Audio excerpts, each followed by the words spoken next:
Yr hwn sydd yn trigo yn ergelwch y goruchaf, a erys yng nghysgod yr holl alluog. Dwedaf am yr arglwydd, fy noddfa am hamddiffynfa ydyw, fy niw, ynddo yr ymddiriedaf. Canis efe ath wereda di o fagl yr heliwr, ac oddi wrth yr haint e chryslon. A'i asgell y cysgoda fe trosod, a than ei edenydd y byddi ddiogel. Eu wirionedd fydd darian ac astalch i ti. Nid ofni rhag dychryn nos, na rhag y saith a hedo y dydd, na rhag yr haint a rodion y tywyllwch, na rhag y dinistr a ddinistrio ganol dydd. Wrth dy ystlys y 5,000 a 10,000 wrth dy ddeheilaw, ond ni ddaw yn agos at a ti. Yn unig ti a ganfyddu ath lygaid, ac a weli dal yr rhai aniwiol. Am i ti wneithir yr arglwydd fy noddfa, sef y goruchaf yn breswylfa i ti. Ni ddigwydd i ti niwed, ac ni ddaw pla yn agos idd babell. Canis y fe o'r chymyn i'w angylion amdana ti, dy gadw yn dy holl ffyrdd. Ar ei dwylo y thygant rhag tarod y droed wrth garreg. Ar y llew ar asp y cerddi, y cennau llew ar ddraig a fethru. Am iddo roddi ei serch arnaf am hynny y gwareda fydd. Dyrchafa fydd am iddo adnabod fy enw. Efe a eilw arnaf a mi a'i gwrandawaf. Mewn ing y bydda fi gyda gef. Y gwaredaf ac y gogonedda fydd. Digona fydd a hir ddyddiau, a dangosaf iddo fy iachawdwriaeth. Mae yna haddewidion anhygol yn Salm 91 yn does. Ond gai ofyn i ni feddwl, sut dyn ni'n darllen y salm yma? Enghraifft, dyn ni'n clywed yn adnod 10, ni ddigwydd i ti niwed, ac ni ddaw pla yn agos idd babell. Sut dyn ni ddarllen yr adnod yna? Dim niwed, dim salwch, dim adfyd. Does bosib. Wel, dewch i ni geisio deall. Mae'r salm yma yn fwyaf perthnasol am Grist.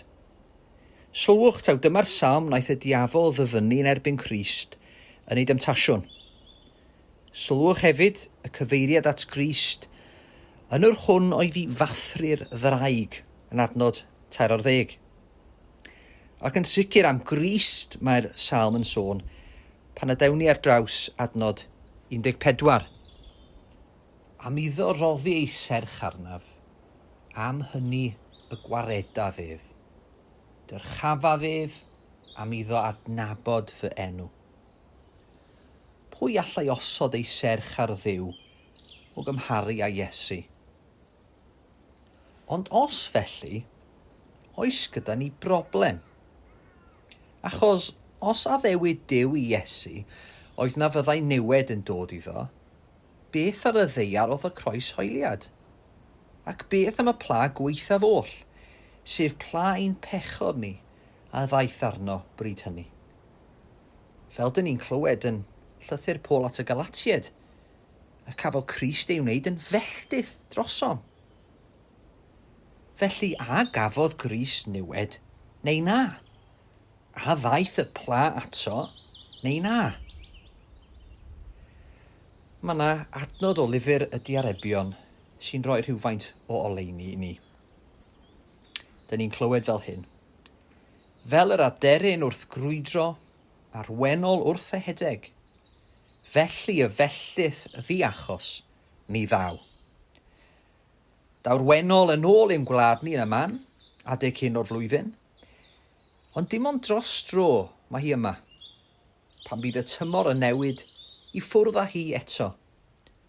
Felly hefyd, melltith y gyfraith a ddaeth ar Grist. Buodd yn ei fedd am dridiau yn do, ond beth wedyn? Yr atgyfodiad. Felly'r un modd i'r Cristion. Os ydyn ni'n aelod o gorff Iesu Grist, wedyn cyd-gysylltu ag ef trwy ffydd. A ddaw niwed a pla yn rhan. Wnewn ni daro ein troed wrth garreg? Wel na, dim yn derfynol, dim wir. Mewn bedydd, dyn ni wedi dod yn gyfranogion o farwolaeth Crist. Ac medde'r apostol Paul fel hyn. Ac os buom feirw gyda Christ, rydym ni'n credu y byddwn byw hefyd gydag ef. Gyfeillion, wrth gloi, a allwch chi ddweud eich bod chi yn aelod o Grist, ei fod ef yn eiddo i chi, a chithau'n eiddo iddo ef. Rhaid credu'r addewid gweledol dyn ni'n cael mewn bedydd. Ond os felly, gwybyddwch hyn, rydych chi hefyd yn gyfranogion o atgyfodiad a buddugoliaeth Iesu Grist heddiw.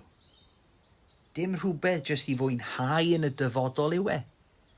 Dych chi'n barod wedi pasio o farwolaeth i fywyd, ac mae holl addewidion Psalm 91 yn eiddo i chi nawr.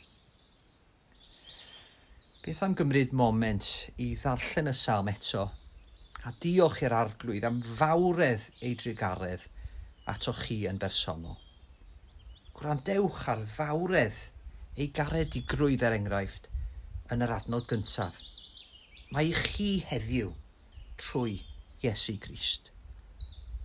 Yr hwn sydd yn trigo yn nirgelwch y goruchaf a erys yng nghysgod yr holl alluog.